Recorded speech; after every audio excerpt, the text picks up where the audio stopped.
علم لنا إلا ما علمتنا إنك أنت العليم الحكيم رب اشرح لي صدري ويسر لي أمري واحلل عقدة من لساني يفقهوا قولي أما بعد الحمد لله على نعمة الإسلام الحمد لله على نعمة الإيمان وكفى بها من نعمة اللهم سلمنا لرمضان وسلم رمضانا لنا وتسلمه منا متقبلا اللهم سلمنا لرمضان وسلم رمضانا لنا وتسلمه منا متقبلا اللهم سلمنا لرمضان وسلم رمضانا لنا وتسلمه منا متقبلا أما بعد. Alhamdulillah, segala puji bagi Allah Subhanahu wa ta'ala yang menghadirkan kita, mendudukkan kita, menjadikan kita hamba-hamba yang di pagi hari ini dapat kesempatan untuk mengkaji firman-firman Allah Ta'ala, untuk memahamkan diri kita tentang makna-makna ayat-ayat yang pernah Allah Ta'ala turunkan kepada Nabi kita Nabi Muhammad sallallahu alaihi wasallam. Sebuah kalimat yang dikatakan inna sanulqi 'alaika qawlan thaqila. Wahai Muhammad, sungguh perkara yang aku turunkan kepadamu adalah perkara-perkara yang berat. Berat di dalam maknanya, berat di dalam tanggungannya, berat di dalam pertanggungjawabannya di hadapan Allah Subhanahu wa ta'ala. Maka mereka-mereka yang mendapatkan jatah Al-Quran adalah mereka-mereka yang dikuatkan hatinya. Mereka-mereka yang mendapatkan amanah Al-Quran adalah orang-orang yang dipersiapkan sama Allah Ta'ala untuk menjaga Al-Quran ini sampai akhir zaman. Oleh karena itu, salah satu pertanda dari datangnya akhir zaman adalah di mana Al-Quran ini dihapuskan oleh Allah Ta'ala dengan cara diambilnya para ahli-ahlinya. Para penghafal Al-Quran akan diambil sama Allah Ta'ala sampai tidak tersisa satupun di antara mereka. Setelah itu tulisan-tulisan ayat-ayat di dalam suhuf, di dalam mushaf-mushaf ataupun Al-Quran, buku itu sendiri juga dihapuskan oleh Allah Ta'ala. Ketika datang waktu tersebut, maka itulah yang dinamakan kiamat. Di saat itulah Allah Ta'ala menjadikan dunia ini habis masanya. Jadi masa tenggangnya habis, maka salah satu hal yang diambil sama Allah Ta'ala, karena Allah Ta'ala gak rela manusia-manusia yang memiliki Al-Quran di dalam hatinya ini menyaksikan perkara yang begitu mengerikan. Maka ketika kita dapat jatah untuk ngaji Al-Quran, itu adalah sebuah kemuliaan, dan itu adalah suatu beban yang harus kita berhati-hati dengannya. Karena gak akan pernah sama orang yang ngerti sama orang yang gak ngerti. Gak pernah sama orang yang faham dengan orang yang gak faham. Orang yang faham harus mengerti bagaimana caranya memanfaatkan kefahaman itu di dalam perkara-perkara yang benar, bukan untuk dipakai melakukan perkara-perkara yang sifatnya keduniaan. Saya sudah punya Al-Quran, maka saya pakai untuk mengumpulkan harta. Saya sudah punya Al-Quran, maka saya pakai untuk nyari popularitas. Saya sudah punya Al-Quran, maka saya pakai Al-Quran ini bahan untuk berbangga-banggaan. Gak bisa. Orang-orang yang semacam itu ataupun punya pemahaman semacam itu akan dihinakan sehina-hinanya oleh Allah Subhanahu wa ta'ala. Maka ketika ilmu kita bertambah, maka yang harusnya naik adalah akhlak kita. Ketika kita tambah ngerti, harusnya adab kita juga naik. Harusnya adab kita tambah naik, tambah ngerti gimana memperlakukan Al-Quran, ditambahi jatahnya untuk bermuamalah sama Al-Quran, ditambahi jalan hidupnya dengan tercerahkan lewat aturan-aturan yang Allah Ta'ala aturkan di dalam Al-Quran. Kita masuk di dalam pembahasan kita, masih di dalam suratun Naba, masih membahas tentang berita yang menggemparkan, berita yang akan tetap menjadi perbincangan, pembicaraan sampai digulungnya dunia. Ila an qala Allah Ta'ala fi kitabihil aziz, a'udzu billahi minasyaitonir rajim. alam naj'alil arda mihada wal jibala autada wa khalaqnakum azwaja wa ja'alna naumakum subata wa ja'alna al-laila libasa wa ja'alna an-nahara ma'asha. Pertemuan yang lalu kita bahas bagaimana Allah Ta'ala memamerkan tentang ciptaan-ciptaan besarnya, ciptaan yang Allah Ta'ala ciptakan mulai dari awal diciptakannya alam semesta ini dan tidak akan pernah mengalami kerusakan ataupun kecacatan sampai digulungnya hari akhirat. Alam naj'alil arda mihada, bukankah aku yang membentangkan bumi? Wal jibala autada, aku jadikan gunung sebagai pasak-pasaknya bumi. Wa khalaqnakum azwaja, aku ciptakan kalian berpasang-pasangan. Wa ja'alna naumakum subata, aku jadikan tidur sebagai rehat badan kalian. Wa ja'alna al-laila libasa, aku jadikan malam sebagai selimut siangmu. Aku waja'alna an-nahara ma'asha, aku jadikan siangmu sebagai tempat kamu mencari nafkah. Wa banaina fawqakum sab'an shidada, aku bangunkan di atas kalian 7 langit. Wa ja'alna sirajan wahhaja, aku jadikan di antara kalian ada lampu yang sangat terang benderang, yaitu asy-syams, yaitu mataharinya Allah Ta'ala. Wa anzalna minal mu'sirati ma'an thajjaja linukhrija bihi habban wa nabata, dan aku turunkan dari awan-awan itu air-air yang akan turun dengan derasnya. Linukhrija bihi habban wa nabata wa jannatin alfafa, ketika air hujan itu turun ke atas muka bumi, itulah yang menumbuhkan biji-bijian ataupun juga tanaman. Wa jannatin alfafa, dan dengannya lah kalian akan memiliki hutan-hutan serta kebun-kebun. Ini adalah ciptaannya Allah Ta'ala yang yaduru bainana, yang bisa kita saksikan dengan mata, telinga, seluruh panca indera kita, dan semuanya adalah ciptaan yang diciptakan mulai dari awal penciptaan sampai akhir. Dan gak pernah perlu diservis, gak pernah perlu untuk dibersihkan, gak pernah perlu untuk diingatkan. Gak ada. Kalau misalkan lampunya Allah Ta'ala itu matahari, siapa kiranya yang pernah servis matahari? Gak ada, Bu. Lek servis lampu itu hampir setiap bulan atau setiap setahun. Mati lampu dibenak nih, mati neh dibenak nih, mati neh dibenak nih. Lampunya Gusti Allah nggak tahu, nggak pernah. Dan itu umurnya dari awal penciptaan sampai akhir. Atapnya Allah Ta'ala, langit ini, nggak pernah yang namanya bocor, ya nggak tahu, nggak perlu diservis, nggak perlu dibersihkan. Dan kalau kita lihat di sini Allah Ta'ala mengatakan, wa banaina fawqakum sab'an shidada, aku bangunkan di atas kalian ini langit yang lapisnya itu ada 7. Yang lapisnya itu ada 7. Kalau kita ingat-ingat, ilmu pengetahuan atau saintis yang menemukan kalau langit itu benar-benar ada 7 lapis, itu baru ketahuan kapan kira-kira? Baru-baru ini aja, mungkin enggak 100 ataupun 150 tahun yang lalu, ketika manusia sudah bisa naik sampai ke bulan, yang sudah bisa, yang baru bisa nemukan roket dan lain sebagainya. Tapi Allah Ta'ala sudah mengatakan ini 1400 tahun yang lalu. Wa banaina fawqakum sab'an shidada, aku bangunkan di atas kalian itu langit yang lapisnya 7. Wa banaina, aku bangunkan, aku bikin bangunan namanya langit.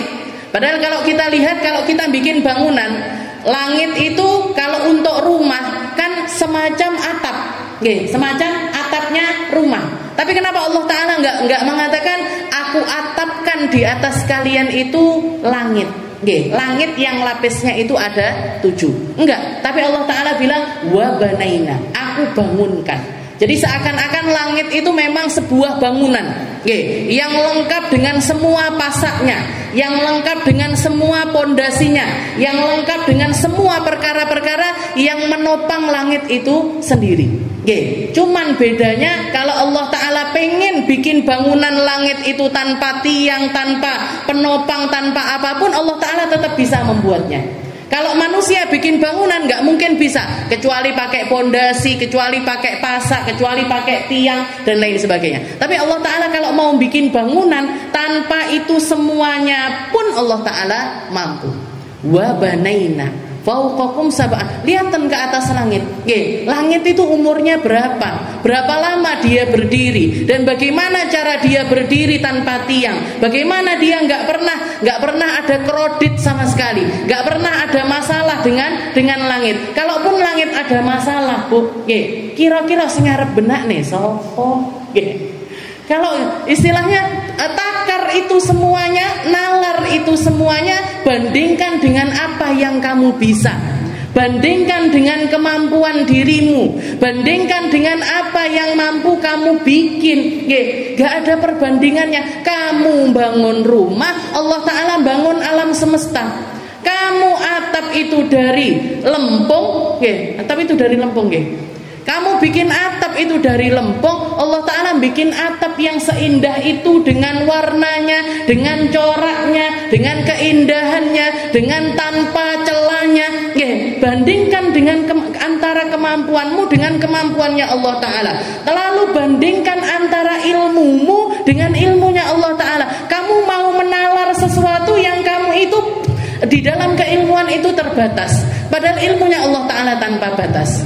Kamu menalarnya dengan kemampuan dirimu, padahal kemampuannya Allah Ta'ala itu tanpa batas. Terus kamu nyelatu Allah, terus kamu protes sama Allah, terus kamu meragukan tentang apa yang ingin Allah Ta'ala lakukan di kemudian hari, di hari setelah kematianmu. Allah Ta'ala bikin nanti, saya akan bikin setelah kamu mati tak hidupkan lagi. Setelah itu kamu akan di mahsyar, setelah itu kamu akan dikumpulkan, setelah itu kamu akan ngambil catatan amalmu, setelah itu kamu akan ditimbang amalmu, setelah itu kamu akan melewati sirat, setelah itu kamu imma ilal jannah wa imma ilan nar. Setelah itu kamu kalau enggak ke surga, kamu ke neraka. Setelah kamu melihat semua ciptaannya Allah Ta'ala ini, bagaimana bisa kamu meragukan kemampuannya Allah Ta'ala untuk melakukan itu semuanya? Di mana adabmu? Di mana akhlakmu? Di mana logikamu? Bagaimana cara berpikirmu sampai kamu itu bisa memikirkan perkara yang semacam itu? Wa ja'alna wa banaina fawqakum sab'an shidada. Terus kamu masih sombong di atas muka bumi ini. Kamu melakukan perkara sedikit, kamu membanggakan hal tersebut. Kamu melakukan perkara yang gak ada nilainya, setelah itu kamu menganggap itu adalah sesuatu yang segalanya. Gak pantas manusia-manusia semacam kamu, makhluk-makhluk semacam kamu itu melakukan perkara-perkara yang penuh dengan kesombongan ataupun juga kecongkaan. Makanya Imam Ali itu mengatakan, di dalam salah satu perkataannya beliau, saya itu bingung gimana manusia ini bisa sombong. Saya ini bingung gimana manusia ini bisa sombong. Wa huwa abdun dhaif, dan dia adalah manusia yang sangat-sangat lemah. Ngelu titik ndak iso tangi, lara titik ndak iso mamah. Sakit gigi dikit aja mau makan ini angel. Giginya istilahnya nggak usah sakit. Masuk usia sudah agak ini aja, agak 40, 50, ndak iso mangan peyek wis ndak iso. Mama daging agak alat titik wis ndak iso. Gitu loh dia bisa sombong.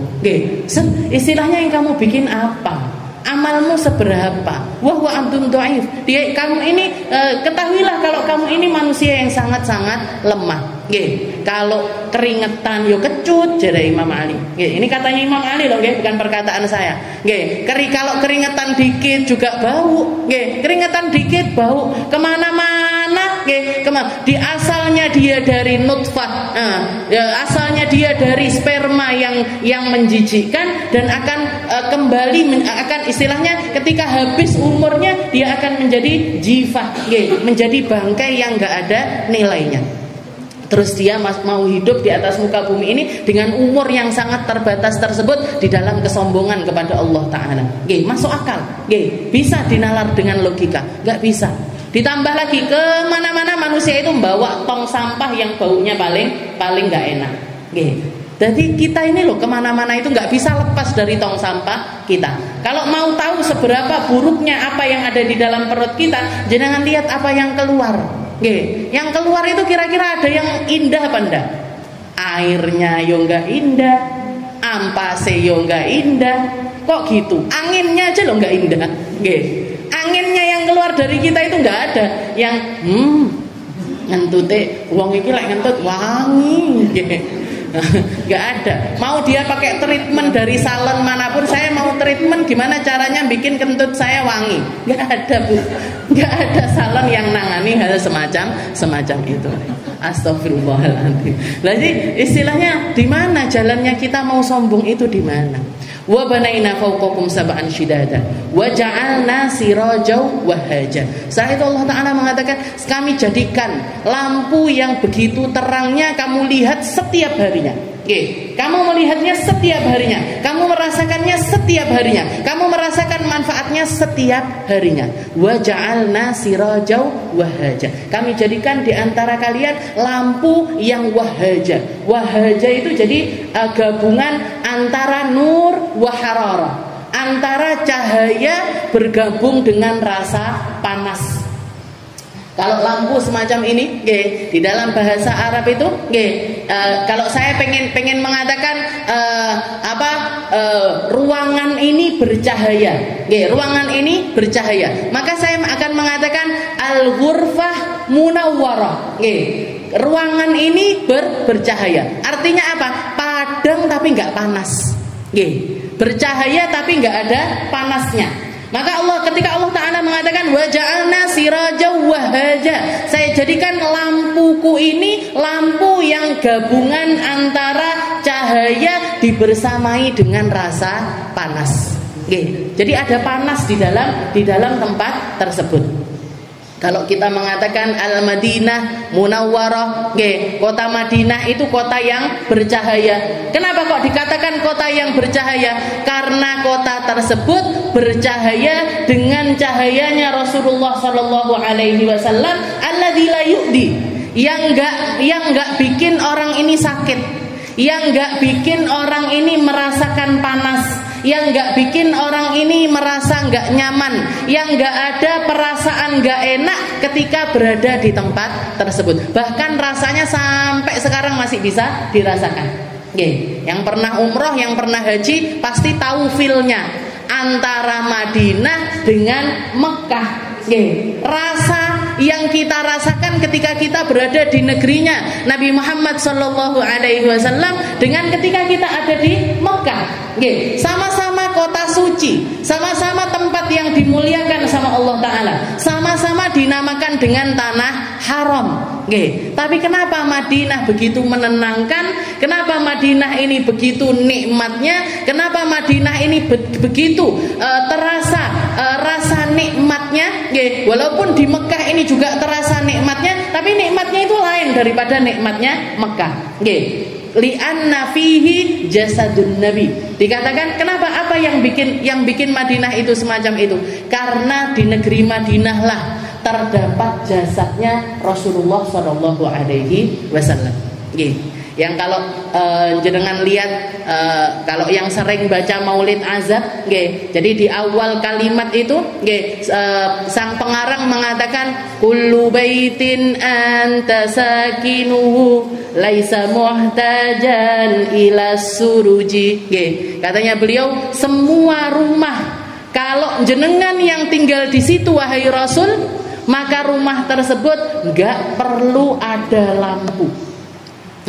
Kullu baitin anta sakinu, ya Rasul, ketika suatu tempat, suatu rumah, suatu hati, suatu jasad, anta sakinu, jenengan ada di dalam tempat tersebut, laisa muhtajan ila suruji, maka tempat itu enggak butuh lagi penerang, tempat itu enggak butuh lagi sama lampu, tempat itu enggak butuh lagi dengan cahaya, karena cahayanya Nabi Muhammad sudah mencukupi itu semuanya. Makanya hatinya orang-orang yang di dalamnya ada kecintaan sama Rasulullah SAW, jenengan akan merasakan nikmatnya duduk sama orang tersebut. Jenengan akan merasakan betapa indahnya akhlaknya Nabi di dalam diri orang tersebut. Jenengan akan merasakan betapa indahnya ilmunya Nabi di dalam diri orang tersebut. Betapa indahnya, betapa luasnya ilmunya Nabi di dalam diri orang tersebut. Mereka-mereka yang lisannya bawa Nabi, matanya bawa Nabi, telinganya bawa Nabi, hatinya berdegup dengan degup jantungnya Rasulullah SAW, kita akan merasakan kenikmatan yang tiada tara ketika bersama dengan orang-orang semacam itu. Laisa muhtaj ila suruji. Jadi orang yang di dalam dirinya ada Nabi Muhammad, rumah yang di situ ada Nabi Muhammad, kota yang di situ ada Nabi Muhammad, negeri yang di situ ada Nabi Muhammad, laisa muhtaj ila suruj. Dia enggak butuh sama lampu. Baik itu lampu yang memang benar-benar lampu dohir, lampu yang kasat mata, ataupun lampu yang enggak kasat mata. Sayyidah Aisyah, cerita yang terkenal, beliau lagi nenun kain malam-malam, pakai penerang lampu ublek, jadi pakai lilin kecil gitu, beliau nenun, istilahnya jahit. Tahu-tahu lampunya mati. Ketika lampunya mati, jarum ini jatuh. Jarumnya jatuh. Rasulullah ketika jarumnya jatuh, Rasulullah buka pintu masuk. Katanya Sayyidah Aisyah, langsung aku nemukan itu jarum. Jarum itu langsung saya temukan. Langsung komentar pertamanya beliau mengatakan, ya Rasul, ma adwa'aka ya Rasul, betapa bersinarnya dirimu wahai Rasul. Maka Rasulullah mengatakan, na'am ya Aisyah, benar wahai Aisyah. Wailun liman lam yarani yaumal qiyamah, wailun liman lam yarani yaumal qiyamah, wailun liman lam yarani yaumal qiyamah. Kamu tahu betapa bersinarnya diriku wahai Aisyah, dan sesungguhnya neraka tempatnya orang yang enggak ketemu saya nanti di hari kiamat. Neraka tempatnya orang yang enggak ketemu saya nanti di hari kiamat. Kenapa? Karena berarti dia benar-benar memutus hubungannya dengan Nabi Muhammad SAW. Enggak mau hidup sama Nabi, enggak mau kenal sama Nabi, enggak mau sholawat kepada Nabi, enggak mau punya hubungan sama Rasulullah SAW. Mereka sudah pasti masuk ke dalam nerakanya Allah. Karena satu-satunya Nabi yang dikatakan, yang Allah Ta'ala mengatakan, wala saufa yu'tika rabbuka fatarudha. Wahai Muhammad, kamu adalah seorang Nabi, yauma la yukhzillahun nabi. Hari kiamat itu adalah hari di mana Allah Ta'ala enggak pernah menyia-nyiakan Rasul, enggak pernah bikin Rasul kecewa di hari kiamat. Karena apapun yang diminta sama Nabi dituruti sama Allah Subhanahu wa Ta'ala. Wa ja'alna sirajau wahaja. Jadi kalau bumi ini punya mataharinya, bumi ini bersinar dengan mataharinya, maka hati kita itu juga butuh sinar. Apa kebutuhan sinar hati kita? Nabi Muhammad sallallahu alaihi wasallam. Makanya akhir zaman, kita ini hidup di akhir zaman. Kita ini hidup di penghujung zaman. Satu-satunya perkara yang kemungkinan masih bisa kita gandoli untuk menyelamatkan kita sampai ke akhiratnya Allah Ta'ala, gak ada selain gandol sama Nabi Muhammad sallallahu alaihi wasallam. Wa ja'alna sirajan wahaja wa anzalna minal mu'sirati ma'an thajjaja. Setelah itu Allah Ta'ala mengatakan, dan aku yang nurunin hujan itu juga aku turunkan hujan lewat perantara awan-awan yang biasa lalu lalang di atas kalian. Wa anzalna minal mu'sirati ma'an thajjaja. Air yang begitu derasnya jatuh dari langit, itu enggak turun melek, dia turun karpe dhewe mboten. Yang nyuruh juga Allah Ta'ala. Yang nyuruh air itu turun juga Allah. Untuk apa? Linukhrija bihi habbau wa nabata. Biar bumi ini tetap menumbuhkan tumbuhan-tumbuhannya ataupun juga biji-bijiannya. Kalau hujan itu adalah perhiasannya bumi, jadi para ulama mengatakan langit itu punya perhiasannya, bumi ini juga punya perhiasannya. Nggih, langit perhiasannya langit ini apa? Al-qamar wasyams wan nujum. Nggih, jadi perhiasannya langit, kalau jenengan pengen ngelihat indahnya langit, nggih, paling indahnya langit itu ketika terhiasi dengan matahari, terhiasi dengan bulan, terhiasi dengan bintang-bintang. Nggih. Jadi kalau siang perhiasannya langit itu adalah matahari, ketika malam perhiasannya langit itu adalah bintang dan juga bulan. Sedangkan bumi ini dihiasi sama Allah Ta'ala juga dengan 3 perkara. Nggih. Yang pertama adalah hujan. Nggih. Jadi hujan itu adalah perhiasannya bumi. Dan yang kedua al-ulama, para alim, orang-orang yang mengemban ilmunya Nabi Muhammad SAW, yang dikatakan ketika Nabi Muhammad ini wafat, bumi ini protes sama Allah Ta'ala. Ya Allah, gulung aja bumi ya Allah.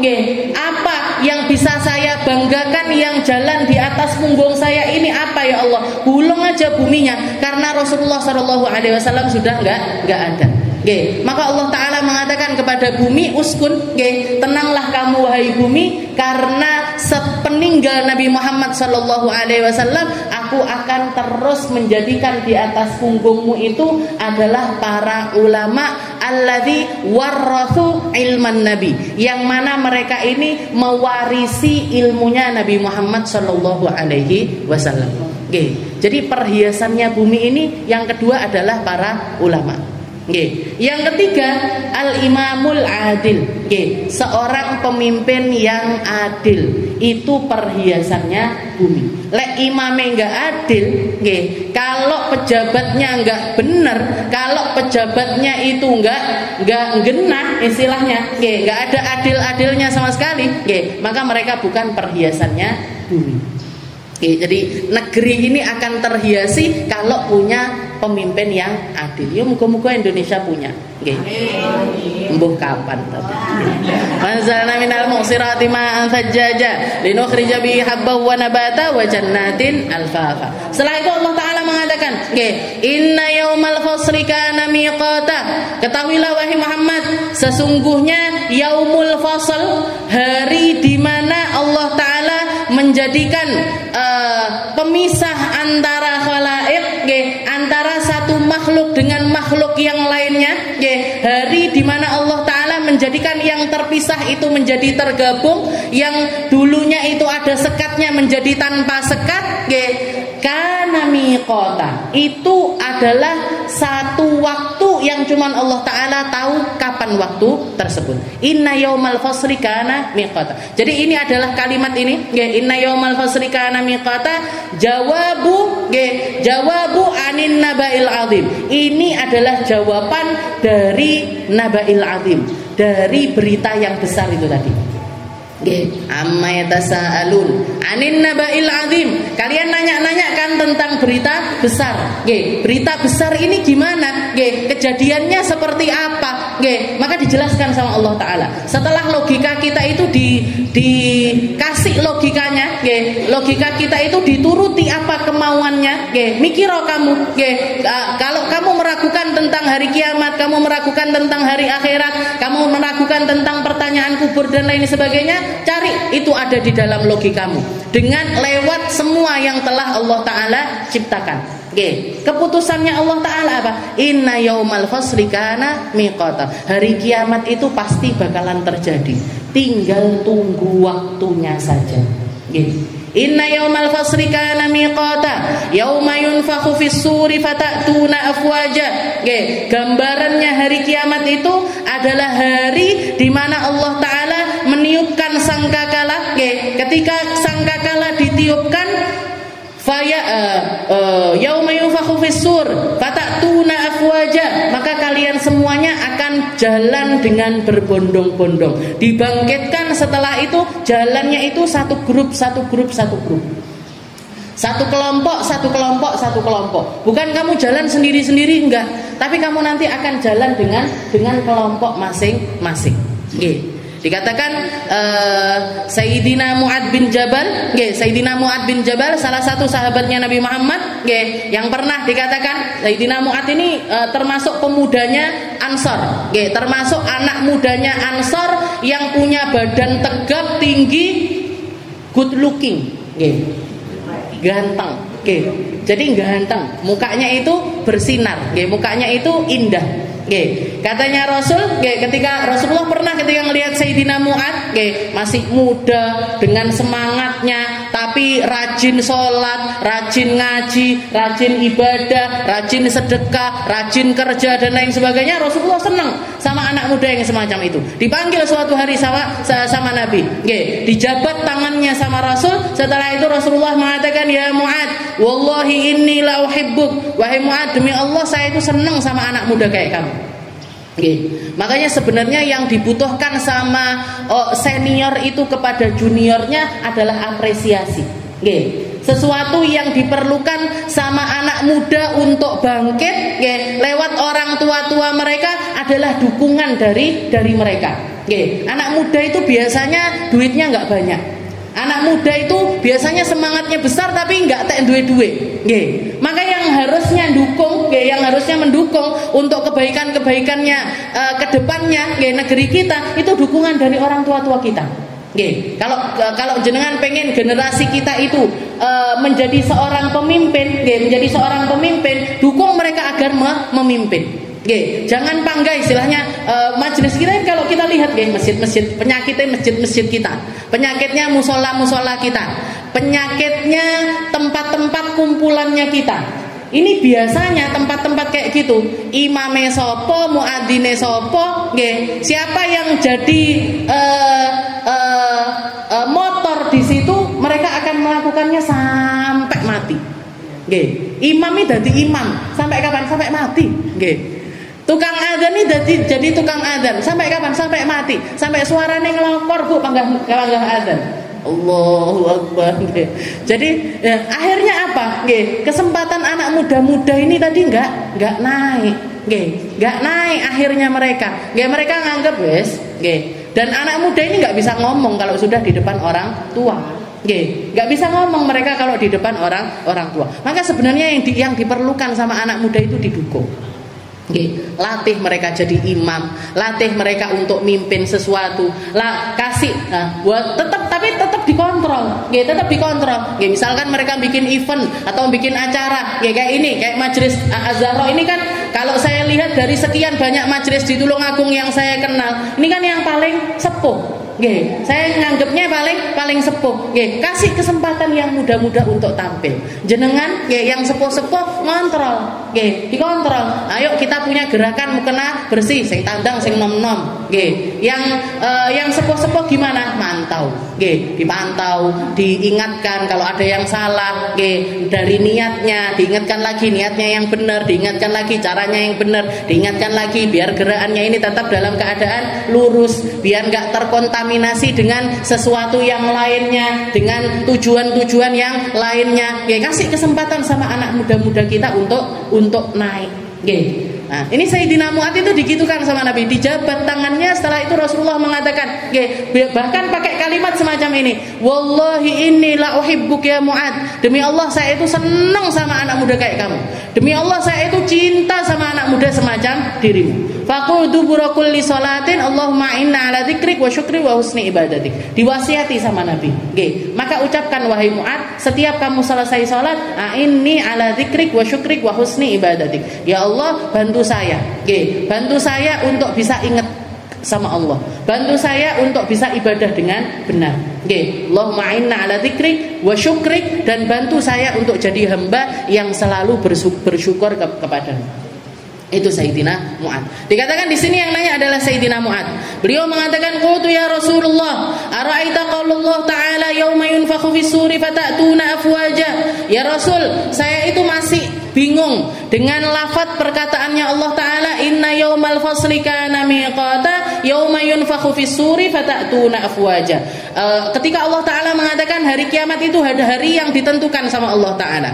Ya, tapi yang jelas hari itu adalah hari di mana Allah Ta'ala meniupkan sangkakala sehingga manusia itu datang secara berkelompok-kelompok. Apa yang dimaksud dengan kelompok-kelompok tersebut ya Rasul? Faqala Nabi sallallahu alaihi wasallam, ya Mu'ad, laqad sa'alta an amrin 'azim. Wahai Mu'ad, kamu itu sudah menanyakan tentang perkara yang sangat besar.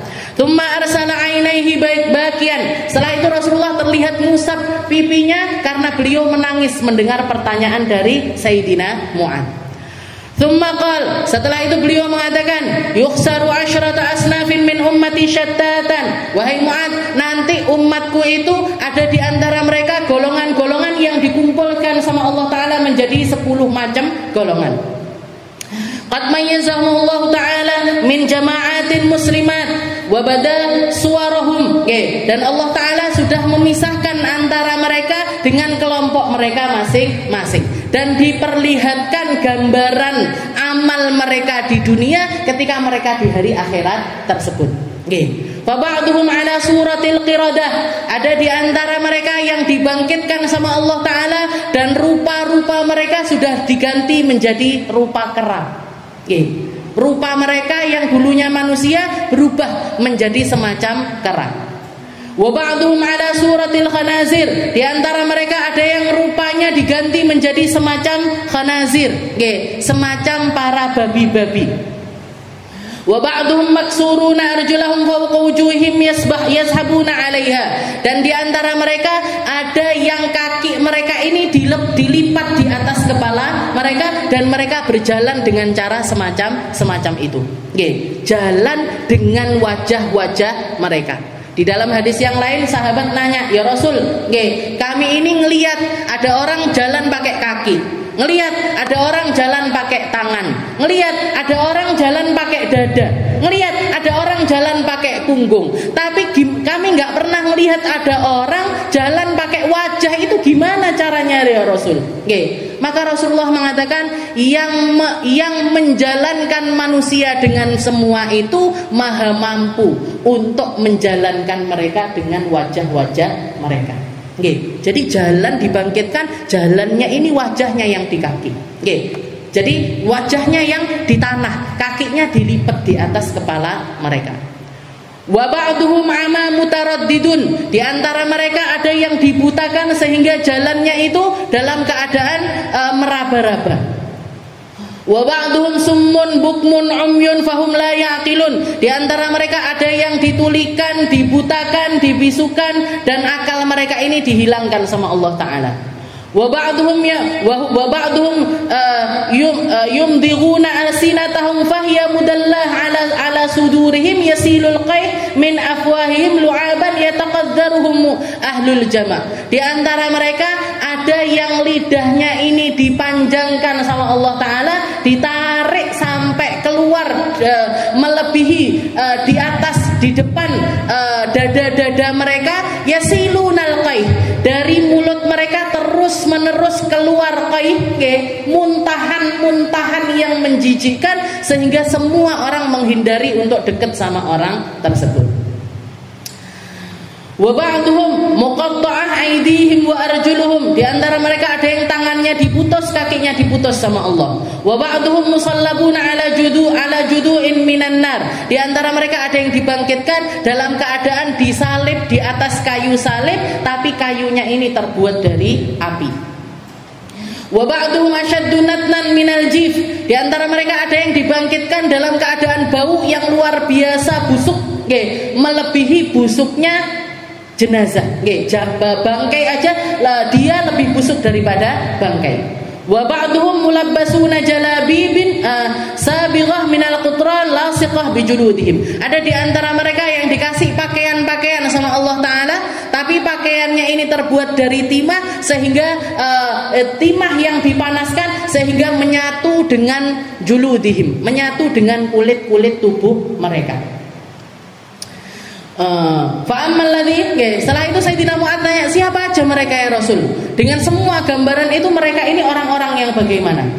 Katanya Nabi Muhammad, fa'ammal ladzina ala suratil qiradah fal quttat minan nas bihi yakni an-nammam. Jadi kalau yang diganti sama Allah Ta'ala wajahnya menjadi semacam kera adalah mereka-mereka yang seringkali pergi dari satu tempat ke tempat yang lainnya, kumpul dari satu tempat ke tempat yang lainnya untuk menyebarkan namimah, nyebarkan berita bohong, atau bikin perpecahan di antara manusia. Jadi orang-orang yang di bumi ini kerjaannya bikin perpecahan, bikin konflik, bikin provokasi, provokator dan lain sebagainya, mereka akan dibangkitkan sama Allah Ta'ala, wajahnya ini diganti menjadi kerah. Makanya Rasulullah mengingatkan, di dalam kubur itu asyaddu ahlil kubur, jadi paling ba'ammu, jadi paling umumnya orang di kuburan itu diazab sama Allah Ta'ala karena dua perkara. Yang pertama adalah mereka-mereka yang kalau kencing itu enggak tuntas, yang kalau toharoh mereka itu enggak selesai, yang kalau mereka bersih-bersih kemaluannya itu enggak sampai benar, enggak sampai bersih. Sehingga ketika mereka naik istilahnya jongkok kencing, ceboknya belum benar sudah berdiri. Mereka nggak tahu kalau kencingnya ini masih keluar, ngotorin kakinya, ngotorin kemaluannya. Kalau orang sekarang ngotorin celana dalamnya. Setelah itu mereka berangkat sholat. Mereka wudhu, habis itu sholat. Nggak tahu kalau wudhunya ini nggak sah karena toharohnya nggak sah. Nggak tahu kalau sholatnya ini nggak sah karena wudhunya juga tidak sah. Jadi mereka sholat tapi nggak dapat pahalanya sholat. Mereka wudhu nggak dapat pahalanya wudhu. Kenapa? Karena toharohnya nggak benar, karena ceboknya nggak benar. Itu paling banyaknya orang diadab di kubur karena hal tersebut. Mereka-mereka yang lalai dengan toharoh. Makanya kalau jenengan lihat, kalau kita belajar fikih, bab pertama itu mesti toharoh. Bab air, bab kencing, bab wudhu, gimana caranya biar benar, cebok gimana caranya biar benar. Karena memang pertama atau paling banyaknya orang diadab karena menyampaikan tentang hal tersebut. Yang kedua, alladzina yamshuna 'alal ard bin namimah. Mereka-mereka yang jalan di bumi ini menyebarkan konflik satu sama lain. Jadi sukanya itu bikin provokasi. Antara satu majelis dengan majelis yang lainnya didu. Antara satu kelompok dengan kelompok yang lainnya didu. Ojo salat neng kono, orang gawe kunut. Ojo yang pakai kunut, ojo neng kono subuhane kunutan. Jadi kalau cuman sekedar diomongkan antara golongannya nggak masalah. Tapi kalau orang lain, yang punya paham lain, yang punya cara sholat yang lain, dihasut dengan cara semacam itu, kan ini bikin orang hatinya kasak kusuk. Kisah bener sing di, mana ini yang bener, yang kunut apa sing nggak kunut? Kabeh bener. Sing salah ndi, sing nggak sholat. Yang salah ini yang nggak sholat. Jadi istilahnya hal-hal ringan-ringan tentang masalah furu'iyah dibikin besar. Sesuatu yang harusnya itu nggak dibahas di forum-forum umum dibahas di forum-forum umum. Perkara-perkara yang sensitif jadi orang-orang semacam itu, dan jenengan akan nemukan orang-orang semacam itu di mana-mana. Di mana-mana. Senangane neng kene, nemplok neng kono. Nah ini yang di sini dihasut sama yang sini dihasut yang sini. Nah, ini nanti dibangkitkan di hari kiamat, wajahnya diganti kayak kera sama Allah Ta'ala. Na'udzubillah min dzalik. Jadi ala suratil qiradah falqatat minan nas. Wa ammal ladzina ala suratil khanazir, orang-orang yang mukanya ini diganti jadi babi, fa ahlus suhud wal haram wal mukas. Wal makas. Mereka-mereka yang di atas muka bumi ini senengane makan makanan haram. Semacam seperti halnya babi itu semuanya dimakan, bahkan kotorannya sendiri juga dimakan. Babi itu pemakan segala. Dikasih rumput dimakan rumput, dikasih nasi dimakan nasi, dikasih cacahan daging dimakan cacahan daging, semuanya dimakan. Bahkan kalau nggak ada apa-apa, nggak ada dikasih makanan apa-apa sama pemiliknya, kotorannya sendiri pun juga dimakan. Maka orang-orang yang nggak peduli apa yang masuk ke dalam perutnya, halalkah, haramkah, benerkah, enggakah, terhormatkah, enggakah, apalagi sampai ngambil haknya umat, apalagi sampai menyalahgunakan perkara-perkaranya umat. Saya nggak bisa bayangin para koruptor itu nanti kayak apa mereka itu wajahnya di hari kiamat. Berapa banyak manusia yang dizolimi, berapa banyak manusia yang disengsarakan, gara-gara nuruti perutnya sendiri. Padahal seberapa yang bisa masuk ke dalam perut kita? Nggih, istilahnya kayak kemarin-kemarin kita bertubi-tubi. Nggih, ini korupsi 200 sekian triliun, ini korupsi 300 sekian triliun. Itu uang, nggih, itu duit, nggih. Duit segitu itu yang bisa dinikmati sama dia ini seberapa? Nggih. Adewe urip kita semuanya tahu persis, Bu. Nggih, jenengan seharian ini yang makanan yang bisa masuk ke perut ini seberapa? Lek buko, enek cola, enek es jeruk, enek gorengan, ada cilok, ada cireng dan lain sebagainya. Yang bisa masuk perut ini loh seberapa? Terus kita punya uang sampai 300 triliun, 200 triliun. Nggih opo? Nggih, kalau dia bangun ini bangun seberapa? Kalau dia mau bikin rumah mewah, semewah apa rumahnya? Nggih. Setelah itu kalau sudah jadi rumahnya, nuronine kapan? Menikmatinya itu kapan? Berapa banyak orang bangun rumah mewah, nggih, saurunge iso ngenggoni mati, nggih. Atau sudah bikin baru hidup setahun 2 tahun mati, nggih. Baru hidup setahun 2 tahun meninggal dunia. Ya, masih mending kalau ngambilnya dari perkara yang halal, setelah itu lewat jalan yang halal, setelah itu ditinggalkan kepada anak-anaknya ini anak-anak yang baik, solih, solihah, bisa neruskan kebaikannya orang tuanya, meskipun dia mati kebaikannya itu masih ngalir. Lah kalau sudah dari perkara yang haram, sudahlah dia yang dosa, dia yang ngumpulin, dia yang bersusah payah, dia yang ketakutan. Orang nyolong kita nggak, istilahnya nggak kita kalau nyolong itu istilahnya kita nggak sengaja aja. Misalkan kayak gini, ibu-ibu bawa tas semuanya, pas mulai kesaking kesusune langsung ngambil langsung pulang. Tiba tasnya konconi, tiba yang dibawa pulang ini tasnya temennya. Itu jenengan gupoh napa mboten? Gupoh. Ya kalau di dalamnya nggak ada uang. Kalau ada uang. Ya kalau nggak ada barang berharga. Kalau ada. Ya kalau saya bisa nyampaikan ke orangnya. Kalau nggak bisa, bingung ini tasnya siapa ya, nanya. Berarti apa? Gupoh. Hati kita itu kalau ngambil sesuatu yang bukan milik kita, meskipun nggak sengaja, nggak bisa tenang, Bu. Lah ini sampai sekian triliun diambil, punyanya rakyat, punyanya manusia 270 juta jiwa. Apa ndak loro atine? Apa enggak sumpek hatinya? Apa enggak terjepit dirinya? Istilahnya kalaupun misalkan dia mau tobat, misalkan dia ini koruptor ini mau tobat, carane minta maaf sama rakyat ini kayak apa? Itu semuanya akan membebani jiwa manusia. Makanya dikatakan orang ini seberapa yang dia makan, sebatas apa dia hidup, hiduplah dengan cara semacam itu, Bu. Jenengan akan mendapatkan ketenangan dari Allah Subhanahu wa taala. Karena segala sesuatu yang di luar batas itu enggak menenangkan, segala sesuatu yang di luar kapasitas itu enggak menenangkan, bahkan kalaupun itu datang dari sesuatu yang halal. Makanya Sayyidina Ali mengatakan al-mal ad-dunya, harta itu halaluha hisab wa haramuha iqab. Kalau dapatnya dari perkara halal masih harus mempertanggungjawabkannya nanti di sisi Allah taala. Kalau dapatnya dari yang haram, siap-siap aja diadab dengan adab yang pedih dari Allah taala. Semua yang nempel sama kita ini nanti ditanya ibu, jilbabmu, cadarmu, HPmu, bukumu, pulpenmu, tasmu, yang nempel di dalam diri kita ini, bahkan jarum pentulmu, kalau pakai jarum pentul ditekoi sama Gusti Allah.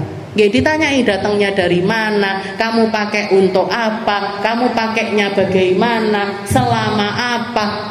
Makanya dikatakan ketika Rasulullah menceritakan ada 2 orang, ada 2 orang sahabat, yang satu punya baju satu, yang satu punya baju 2. Dan mayoritas para sahabatnya Nabi hidup dengan cara semacam ini.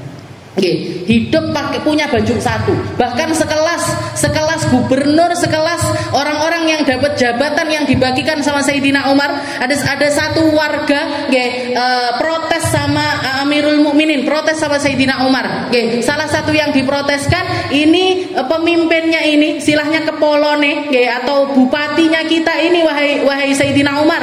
Dia itu nanti dalam 1 bulan ada 1 hari di mana dia itu enggak keluar ke kita kecuali setelah siang sekali. Nggih, ditanya sama Sayyidina Umar, "Kenapa kok kamu dalam 1 bulan itu ada kamu keluarnya itu terlambatnya itu luar biasa?" Katanya beliau, pemimpin ini, "Wahai Amirul Mukminin, inna liya thawban wahid." Wahai Amirul, saya itu punya baju cuma 1. Saya cuci sebulan sekali. Punya baju 1 dicuci sebulan sekali. Jadi ketika aku nyuci baju itu, tak umbah, tak pepe, tak enteni sampai garing. Setelah kering aku pakai, baru aku keluar kepada rakyatku. Ini loh Bu, gambarannya orang-orang pemimpin-pemimpin di zaman dulu. Makanya berhasil, secara ekonomi mereka berhasil, secara peradaban mereka berhasil, secara penaklukan negeri-negeri mereka berhasil. Pemimpinnya luar biasa, pemimpinnya luar biasa. Kalau enggak 1, 2, 2 ini gimana? Berarti kalau misalkan baju 1 dicuci, mereka pakai baju yang lain. Katanya Nabi Muhammad, ini sahabatku yang punya baju 1 sama sahabatku yang punya baju 2. Nanti perbedaan hisab di antara mereka adalah 500 tahun. Hisabnya 1 baju 500 tahun Bu. Jenengan garek ngepingnya nanti pulang dibuka lemarinya. Celana dalamnya berapa, branya berapa, jilbabnya berapa, kacune piro, anduke piro, dihitung aja, kalikan 500 tahun. Kalikan 500 tahun. Selama itu jenengan akan dimintai pertanggungjawabkan di hari kiamat nanti. Selama itulah nanti dimintai pertanggungjawabannya sama Allah Ta'ala. Jadi ala suratil khanazir fa ahlus suhud. Ini orang-orang yang makan haram ini nanti kepalanya bangkit langsung berubah menjadi babi. Langsung berubah menjadi babi. Wa amal man kusuna ruhusahum wujuhum fa aklatur riba. Kalau yang jalan pakai mukanya mereka ini siapa ya Rasul? Mereka yang seringkali makan riba. Jadi mereka yang enggak memperdulikan tentang harta riba mereka.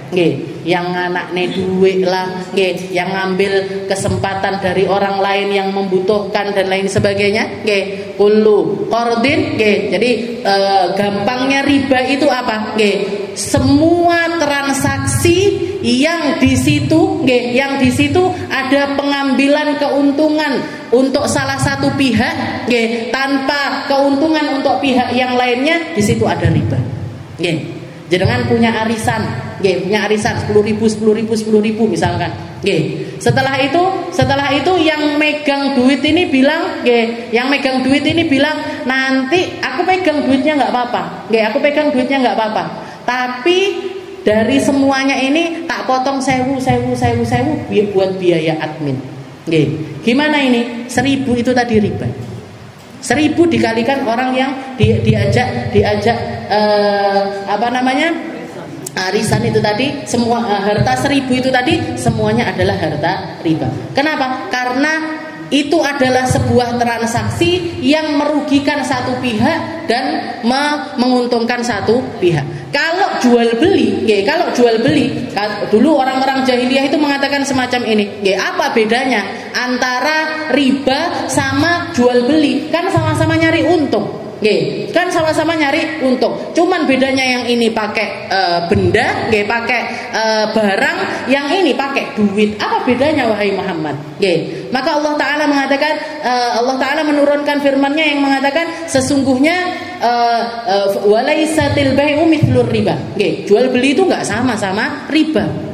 Jual beli itu enggak sama dengan riba. Meskipun sama-sama nyari keuntungan, tapi kalau misalkan jual beli itu yang diuntungkan dua-duanya.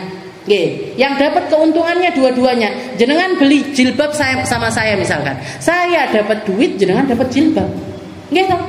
Jenengan beli pecel, bayar berapa? 10.000. Jenengan bayar 10.000, jenengan dapat pecelnya.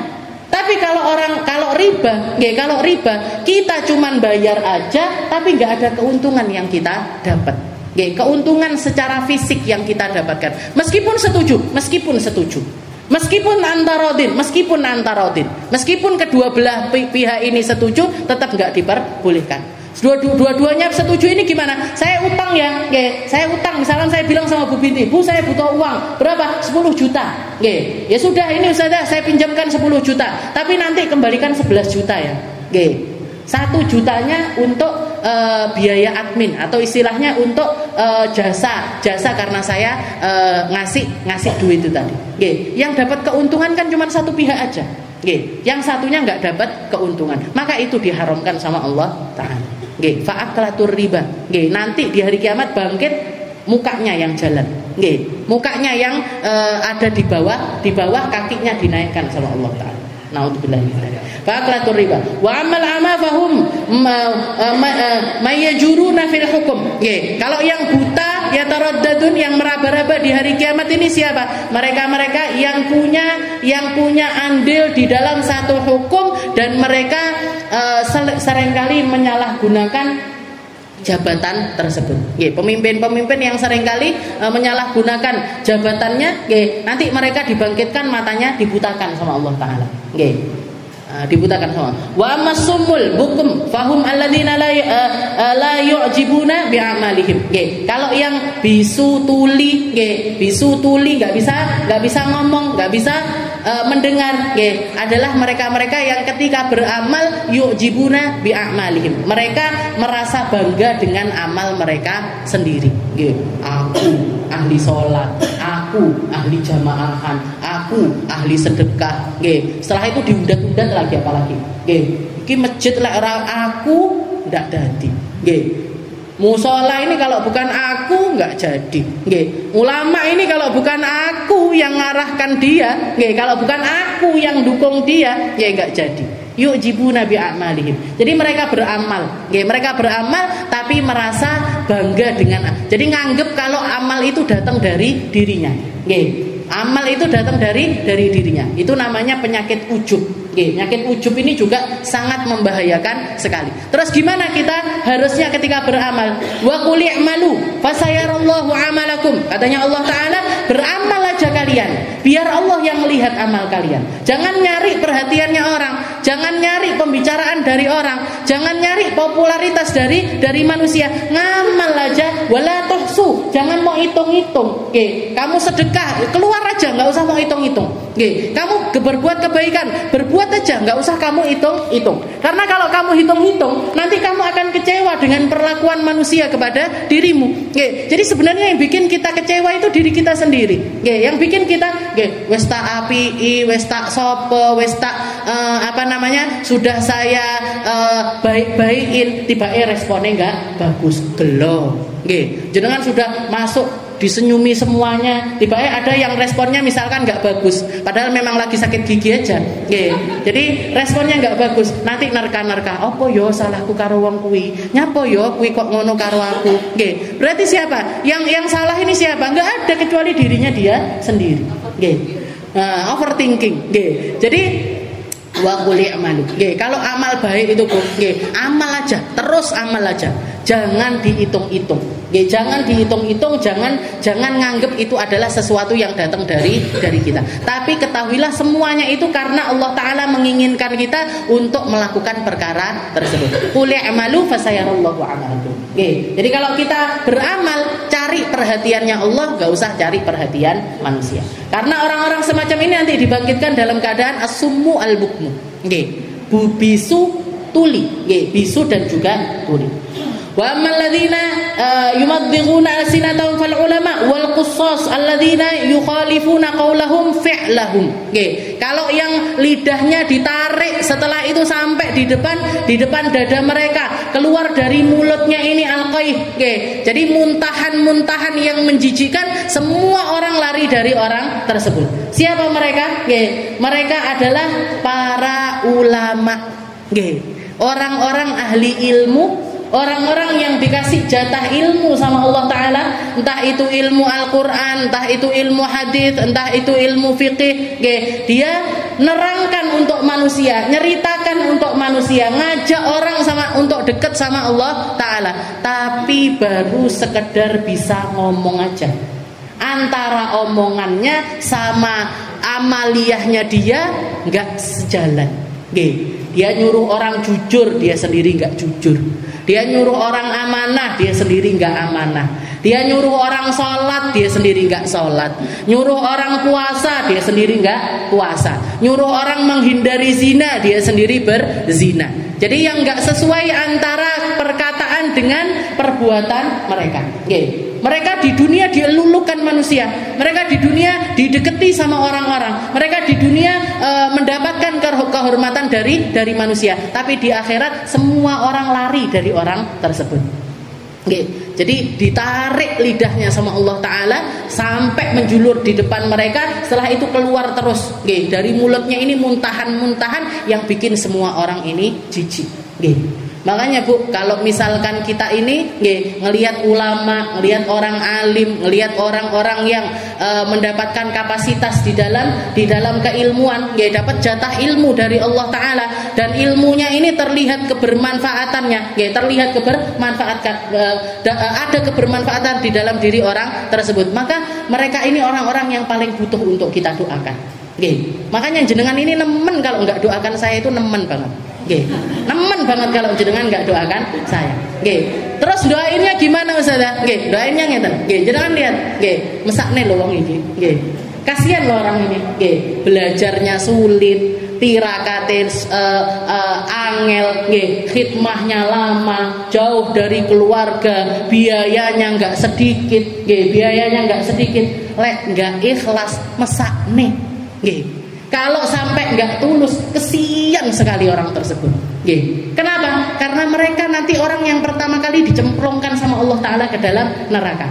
Qabla ubadil asnam, dikatakan sebelum para penyembah berhala itu masuk neraka, ulama-ulama itu yang dicemplungkan dulu sama Allah Ta'ala. Kenapa? Karena yang mereka cari bukan tentang Allah, tapi tentang kedudukan manusia. Apalagi kalau sampai mereka ini antara omongannya dengan pekerjaannya nggak selaras, nggak selaras. Nyuruh orang baik, dia sendiri nggak baik. Nyuruh orang tulus, dia sendiri nggak tulus. Nyuruh orang nggak riak, dia sendiri riak. Nyuruh orang nggak ujub, dia sendiri ujub. Padahal itu semuanya kita semuanya tahu. Itu semuanya adalah sifat-sifat yang sangat sulit sekali untuk dihindari. Sombong, congkak, nggak merasa diri lebih tinggi daripada orang lain. Sulit apa gampang? Angel Bu, sulit sekali. Kayak saya sekarang duduk di depan, saya yang ngomong, jenengan semuanya diem. Untuk mengondisikan hati mulai 1 jam atau 1 jam setengah, biar hati ini nggak merasa setitik pun merasa lebih baik daripada panjenengan, sulit sekali Bu. Dan itu semuanya dimintai pertanggungjawabannya sama Allah Ta'ala. Itu semuanya nanti akan dimintai sama Allah Ta'ala. Kau nyapo ndak ikhlas? Kamu nyapo nggak tulus? Kamu nyari ilmu ini untuk siapa? Kamu nyebarkan ilmu ini untuk siapa? Yang kamu cari apa? Yang kamu inginkan apa? Kalau salah ngomong sedikit Bu, ngerokok. Makanya saya katakan, orang yang paling butuh untuk didoakan adalah para ulama. Orang yang paling butuh untuk kita minta sama Allah Ta'ala biar mereka ini ditinggikan derajatnya sama Allah Ta'ala, ulama-ulama kita. Jadi kalau doain jangan sekedar sehat panjang umur kita istilahnya. Kalau saya ditanya Bu, pengen panjang umur apa enggak? Enggak. Kalau ditanya apa, saya pengen terus-terusan dengan keadaan yang semacam ini. Enggak Bu. Saya istilahnya dikasih umur pendek pun sama Allah Ta'ala enggak apa-apa. Saya dikasih nggak sehat pun sama Allah Ta'ala, saya nggak apa-apa. Saya nggak apa-apa. Tapi kalau misalkan apa yang kita lakukan, apa yang dilakukan sama ulama ini salah sedikit aja, dan kita tahu semua itu adalah perkara yang sulit untuk dihindari, maka konsekuensinya adalah sesuatu yang sangat mengerikan di akhirat nanti.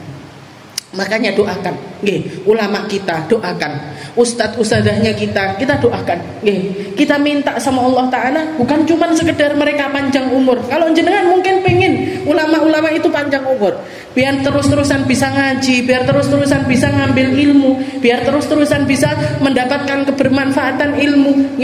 Tapi semakin panjang usia seseorang, pertanggungjawabannya semakin banyak.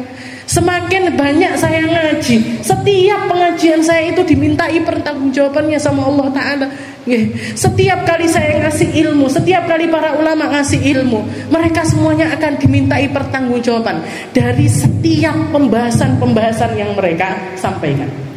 Barangkali masuk di dalamnya keinginannya mereka, barangkali masuk di dalamnya keinginan hasrat hati mereka.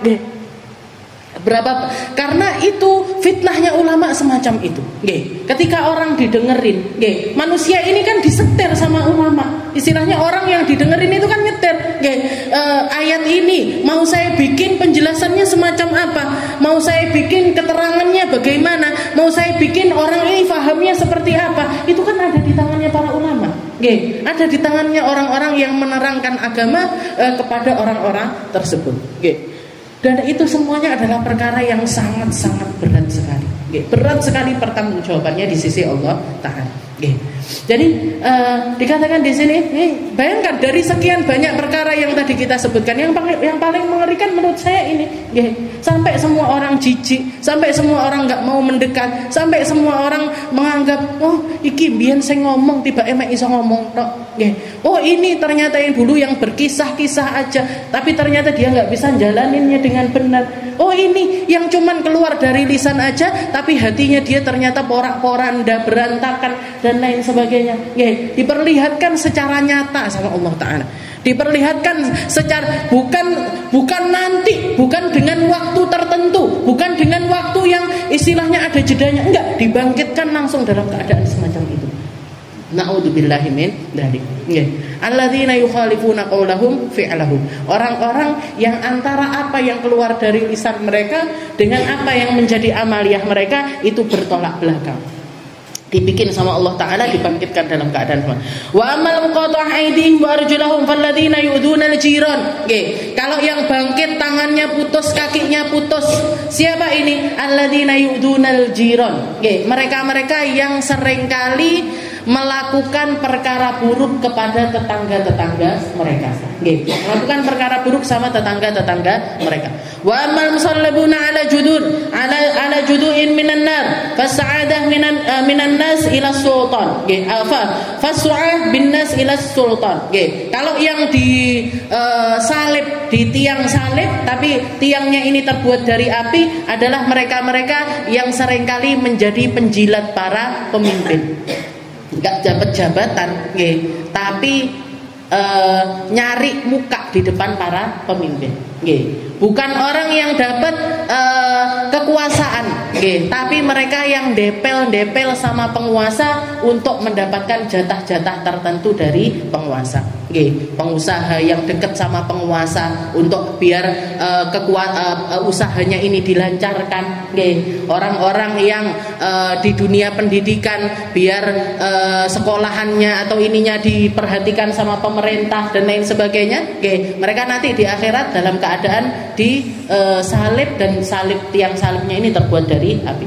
Wa ammal ladzina hum ashaddu nadnan minal jif alladzina yatamatta'una bisyahawat wa yamna'una haqqallah min amwalihim.